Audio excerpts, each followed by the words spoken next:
बात करते हैं about justice in primitive societies. Justice in primitive society के दो कंपोनेंट्स हो सकते हैं। One is evidence.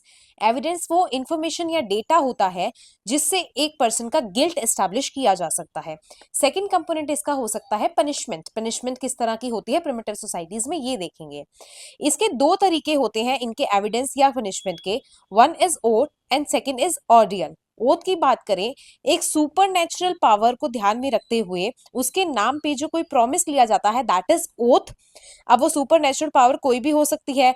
कोई तो चारकोल हाथ में लेकर कोई कसम खाता है, कोई किसी एक चीज को सेक्रेट मानता है तो उसको हाथ में लेकर कसम खाता है, तो वो ओथ होती है। और ये प्रिमिटिव सोसाइटीज में बहुत हद तक प्रिवेल करती है।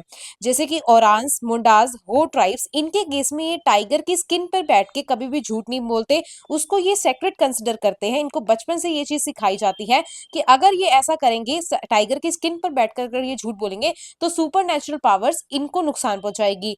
तो ये इन ट्राइबल्स में बिलीव्स होते हैं।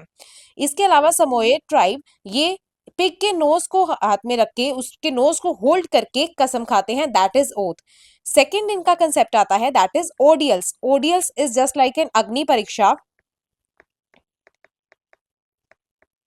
इसमें कुछ पेनफुल टेस्ट करे जाते हैं। जैसे छोटा नागपुर ट्राइब की बात करें, वो चारकोल को हाथ में रखते हैं। अगर उनका हाथ ज्यादा जल गया तो उनको गिल्टी कंसिडर किया जाता है, लेकिन अगर वो बच जाते हैं तो उनको गिल्टी कंसिडर नहीं किया जाता। चुकची ट्राइब, ये जनरली इंडिया में आंध्र प्रदेश में मिलती है। इनमें दो जो लोग होते हैं जिनके ऊपर शक है, उनके बीच में फाइट करवाई जाती है और जो विनर होता है उसको कंसिडर किया जाता है कि वो गिल्टी नहीं था, जबकि लूजर को यहाँ पे गिल्टी कंसिडर कर लिया जाता है।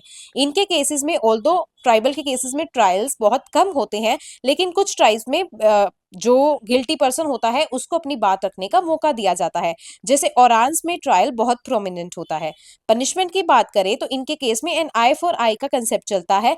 जैसे कि तिव, अफ्रीका के तिव, इनके केस में अगर किसी पर्सन ने, किसी एक ट्राइब के पर्सन ने किसी दूसरे ट्राइब के पर्सन की फीमेल को अगर मार दिया तो वो बदला लेगा उससे, और वो भी उसकी वाइफ को मार देगा। तो ये एन आई फॉर आई या रिवेंज का कंसेप्ट इनके केस में लागू होता है। आउटकास्टिंग या डेथ पेनल्टी तक की सिवियर पनिशमेंट्स में इनके केस में दी जाती है कि बिल्कुल ही वहां सोसाइटी से निकाल दिया जाता है, और डेथ पेनल्टीज भी इनके केस में दी जाती है।